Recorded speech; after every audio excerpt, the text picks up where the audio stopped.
Welcome to day 17 of the 30-day film yourself for 5 to 10 minute challenge that I have challenged myself to do. It is, ooh, I always do that, I always say ooh. But today is Star Trek day. Ooh, Star Trek. Let's see. I got into Star Trek, kind of got into it. My brother and I would watch Star Trek when we get home from school. We were latchkey kids in the 70s, and of course he was older than me and he got to control what we got to watch, and that was kind of his choice. And I watched it because it was there, and I wasn't really into it at that time. This is the original series. The cartoons came out around that same time, Star Trek the Animated Series, and would watch those on Saturdays, and that was alright. But then, in the early 80s, after Star Trek the Motion Picture came out, they started releasing Star Trek novels. And I really got into the novels. Loved reading and being able to picture all of this stuff. And it gave a much better view of who the characters were and why they did specific things, and just learning about the IDIC Vulcan philosophies, infinite diversity in infinite combinations, really helped to shape my own personal views of diversity and inclusion as well. So that helped a lot. My favorite character is Scotty, played by James Doohan. The engineer, loved his accent. He had a cute smile too. And I wished that there was more of him in the television series, but he gets some pretty good coverage in a lot of the books that I like to read. Second favorite is Uhura, the first female black, African American to be in a major role in a television series, and in one wherein her character is a woman of superiority, in that she is part of the command crew and actually, has people who work for her. And that was a breakthrough in television and just in life in general, and more accepting of black women in power, and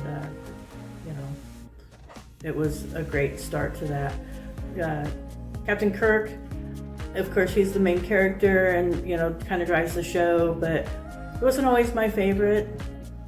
Sometimes there was a little too much Kirk, too much bravado, too much bare-chestedness and that kind of stuff. Spock was okay to me. I know a lot of people were like, Spock is the best character, but in reading the books and getting to understand the Vulcan Academy murders and his relationship with his father and his mother, and that's a great read if you're looking for a Star Trek book to read. That one's really good as far as learning more about Spock and his family, as well as the IDIC epidemic. That's another great book for reading. Trying to think of, there's so many books that I would recommend, but I would start with those two. I also, Dr. McCoy, love Dr. McCoy. He's the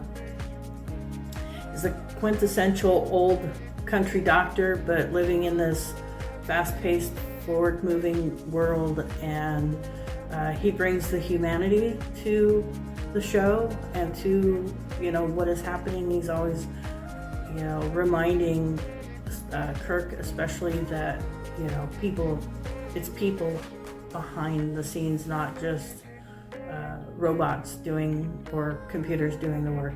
There's actual people there, and to be cognizant of that as well. And we have Sulu, who is the pilot of the ship, and sometimes takes over when Kirk and Spock and Scotty are all on camp. Some really loud motorcycle just went by. Pause for sound. Anyway, so Sulu was fourth in command. He was also a botanist and could fence, and he played a major role in a lot of the things that happened. Sometimes he would lead the landing parties. Sometimes he would captain the ship when Kirk, Spock, and Scotty were off the ship.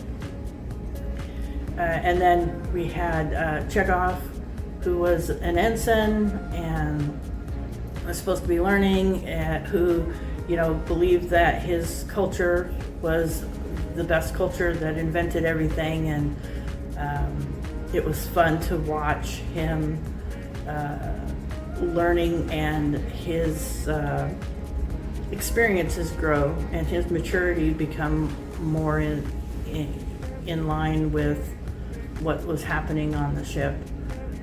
Another great book, Uhura's Song, I think is what it's called. I know I have a copy of it over there.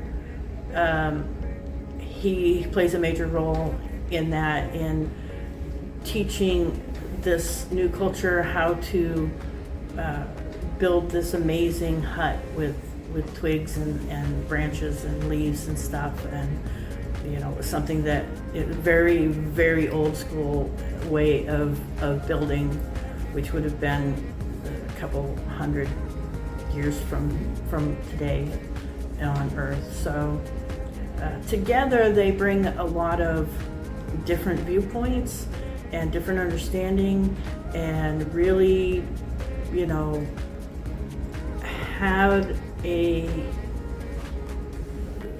conglomerate of especially what the United States should be like in accepting each other's opinions and listening and learning from each other, and building off of each other, and not you're this way and you're that way.